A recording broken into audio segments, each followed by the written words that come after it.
বাসর রাতে স্ত্রীর কাছে মহারণা ক্ষমা চাওয়ার বিধান কি? স্ত্রীর কাছে বাসর রাতে মহারণা ক্ষমা চাওয়া এটা কাপুরুষিত কাজ। এটা খুবই লজ্জার কথা।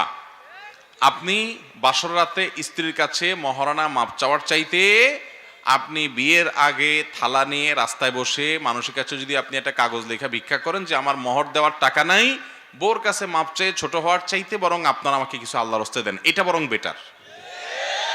কারণ আপনি ওই মেয়েটারে তার কাছ থেকে আপনি মাপ চাইয়া সিন ক্রিয়েট করে বাসর রাতে তারে ফান্দে ফেলাই দিচ্ছেন, বেচারি মাপ না করে যাবে কই, বাধ্য হইয়া বলে ঠিক আছে আর কি করা। তো এটা কিন্তু উচিত না। আপনি যতটুকু মোহর দিতে পারেন ততটুকু মোহর ধার্য করবেন। আপনার মাপ চাইতে বলছে কে?